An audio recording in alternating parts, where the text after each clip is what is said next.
Nous sommes aujourd'hui le long de l'axe Vermont, près du village de Choqui, au nord de la vallée de Capissa. C'est ici qu'il y a un peu plus d'une semaine, un militaire français a été blessé après le déclenchement d'un engin explosif improvisé. Donc la mission aujourd'hui, c'est faire une vérification sur la MSR Vermont entre le méridien 35 et le méridien 37. Deux de nos VAB ont sauté sur deux IED.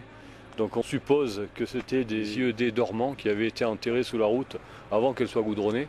Donc là il y a une action qui a été organisée par la brigade et avec le GTIA Capissa de façon à reconnaître cette portion de l'itinéraire qui est en fait un point chaud et un spot. La Task Force Lafayette a donc déployé l'ensemble de ses moyens génie, comprenant une section de sapeurs du GTIA Capissa, le détachement d'ouverture d'itinéraire, puis deux équipes de fouilles opérationnelles spécialisées. Pour assurer le bon déroulement de la mission, les sections d'infanterie se sont déployées aux abords de l'axe. Les éléments de tête de la fouille opérationnelle ont ainsi pu commencer la reconnaissance génie. Sur la partie bitume, l'épaisseur est beaucoup trop importante pour qu'on puisse détecter les fils, surtout que les fils qui sont utilisés sont d'un diamètre assez fin. Par contre, à partir du moment où on attaque la partie remblai et surtout le départ dans le grand découvert qui permet de raccorder les lignes, là notre détecteur de câble est en mesure, lui, de détecter la ligne de tir. Et ensuite, par une estimation de l'angle de la ligne, on pourra définir que l'IED se trouve à cet endroit-là.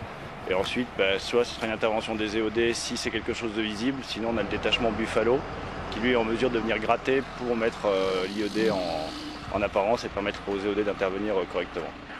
Habitué à sécuriser les convois logistiques de la Task Force Vulcain sur cette route, le responsable du détachement d'ouverture d'itinéraire apprécie l'opération menée aujourd'hui. Cette mission est, je trouve moi, importante et nécessaire parce que ça permet de montrer déjà à la population que s'il y a quelque chose, on est là, on vient, on cherche et ça permet de lever le doute sur tout ce qui pourrait être fil et IED dormant.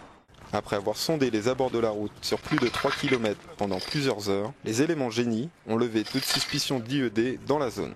Cependant, il faut rester vigilant, comme le confirme le coordinateur génie de la brigade. L'itinéraire est clair, mais il n'y a rien qui dit que demain ou dans 3 jours, ce sera la même chose. Donc à chaque fois, en fait, il faut soit poster des éléments en surveillance avant un passage de convoi, soit refaire un check de l'itinéraire.